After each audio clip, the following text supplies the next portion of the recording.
अस्सलाम वालेकुम दोस्तों, मैं हूं मौज़म फ़खर। दोस्तों, आज अपोजिशन इत्तेहाद PDM पेशावर में जलसा करने जा रहा है। जैसा कि आपको मालूम है कि हुकूमत ने इस जलसे के लिए अभी तक अपोजिशन इत्तेहाद को किसी किस्म की इजाज़त नहीं दी, लेकिन अपोजिशन इत्तेहाद इस बात पर मुसर है कि वो अपना जलसा करके रहेगी। हालात किस रुख पर जाते हैं हमें इसका इल्म नहीं, लेकिन दोनों तरफ हुकूमत और अपोजिशन दोनों ने अपनी तैयारियाँ मुकम्मल कर रखी हैं। दोस्तों, आज के जलसे की सबसे अहम बात यह है कि आज जलसे में मुस्लिम लीग नून के सरबरा मियां मोहम्मद नवाज शरीफ खिताब नहीं करेंगे। बताया जा रहा है कि मुस्लिम लीग नून के सरबरा नवाज शरीफ साहब गुर्दों के आर्जे में मुब्तला हैं, जिसकी वजह से डॉक्टर्स ने उन्हें आराम का मशवरा दिया है और वो आज जलसे से खिताब नहीं करेंगे। दूसरी जानिब कोरोना के हवाले से भी हुकूमत अपने मौक़िफ़ पर कायम है। उनका मानना है कि सिर्फ पेशावर में इस वक्त इन्फेक्शन रेट 11.7 हो चुका है, जिसकी वजह से अगर अपोजिशन इत्तेहाद आज वहाँ पर अवाम का जम्मे गफ़ीर इकट्ठा कर लेता है तो कोरोना के फैलने के इम्कानात ज़्यादा हैं। जबकि दूसरी जानिब अपोजिशन हुकूमत का ये नुक्ता नज़र तस्लीम करने पर आमादा नज़र नहीं आ रही। उनका ये कहना है कि कोरोना अगर हुकूमत जलसे करती है तो कोरोना नहीं होता।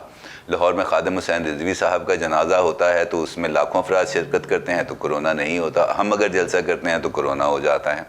दिलचस्प बात यह है कि PDM इत्तेहाद की एक नुमायां जमात पाकिस्तान पीपल्स पार्टी के सरबरा आसिफ जरदारी साहब की साहबजादी की जल्द मंगनी होने वाली है कराची में, और उसके लिए दावतनामे भी भेज दिए गए हैं। और उसमें ये शर्त रखी गई है कि जो लोग इस मंगनी की तकरीब में शिरकत करेंगे उनके लिए लाजमी है कि वो अपने कोरोना के टेस्ट्स करवाएं।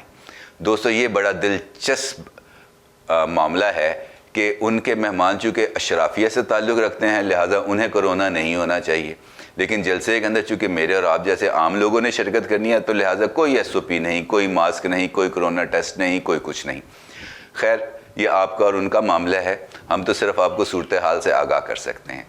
एक और चीज़ जो मैं आपके साथ शेयर करना चाहता हूँ वो है मौलाना फजलुर रहमान की कल पेशावर में होने वाली प्रेस कॉन्फ्रेंस। इस प्रेस कॉन्फ्रेंस में अगरचे उन्होंने अपने सियासी अज़ाइम का बड़ी अच्छे अंदाज में उसका ज़िक्र किया, लेकिन इसके साथ साथ उन्होंने कौमी सलामती के अहम इदारों को भी तनकीद का निशाना बनाया। उनका ये कहना था कि कौमी सलामती के इदारे इस वक्त हुकूमत के पुश्तीबान बने हुए हैं और हुकूमत के हर दुरुस्त और गलत इक़दाम की हमायत कर रहे हैं, जिसकी वजह से मुल्क को नाकाबिल तलाफ़ी नुकसान पहुँच रहा है।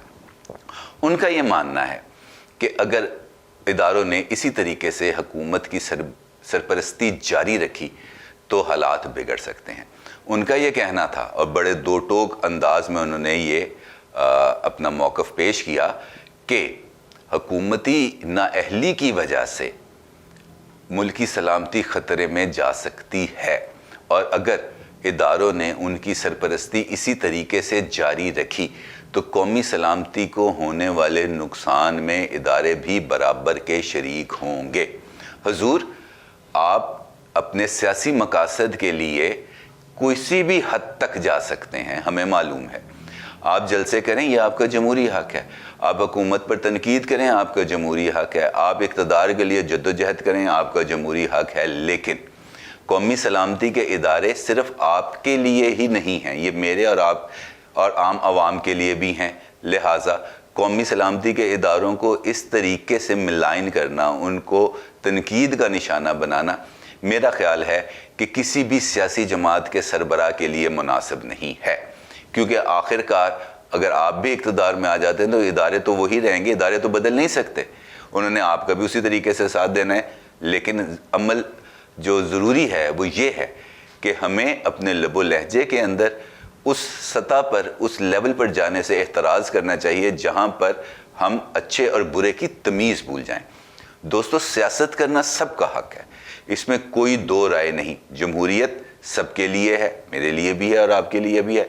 अगर उनको अपनी राय पेश करने का हक़ है तो हमें भी अपनी राय पेश करने का हक़ है। अपोजिशन हुकूमत अगर नाअहल है, और वो है, अगर वो महंगाई पर काबू नहीं पा सकती, अगर वो मुझे और आपको बेहतर सहूलियात फराहम नहीं कर सकती, अगर वो रोज़गार के मौक़े पैदा नहीं कर सकते, तो अपोजिशन का ये जमहूरी हक़ है कि वो उसको घर भेजने के लिए तमाम इक़दामात करे।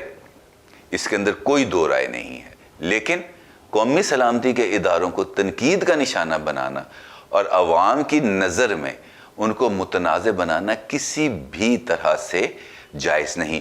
یہاں پر یہ امر بھی ضروری ہے کہ قومی سلامتی کے اداروں کو بھی چاہیے کہ وہ اپنی سمت کو درست کریں اور قومی سیاسی معاملات میں مداخلت سے گریز کریں، کیونکہ اگر ایسا نہیں ہوگا تو پھر ڈیفینیٹلی تنقید بھی ہوگی اور پھر تنقید کو برداشت بھی کرنا پڑے گا۔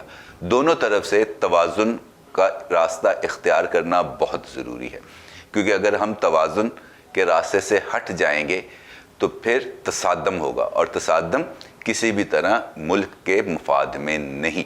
اس وقت کرونا کی لہر عروج پر ہے، اور ماہرین کے مطابق کرونا کی یہ دوسری لہر زیادہ خطرناک ہے، کیونکہ سردیوں کا موسم ہے اور اس کا جو بنیادی سمٹمز ہیں وہ انفلوئنزا یعنی نزلہ زکام کے بالکل ملتے جلتے ہیں۔ لہٰذا ہمیں چاہیے کہ ہم اپنے مکمل طور پر ایس او پیز کی پیروی کریں۔ اب آ جاتے ہیں ہم اپوزیشن کے جلسے کی جانب۔ اپوزیشن کا جلسہ ڈیفینیٹلی حکومتی پالیسیوں کے خلاف ایک عوامی رد عمل ہوگا، لیکن اس سے حکومت کو کوئی خطرہ نہیں، لیکن عوام کی موبلائزیشن اس طریقے سے سیاسی عمل کے لیے ایک بہت ہیلدی ایکٹیویٹی ہے اور اس کو ہونا چاہیے، لیکن احتیاط کے ساتھ۔ آپ کا بہت شکریہ۔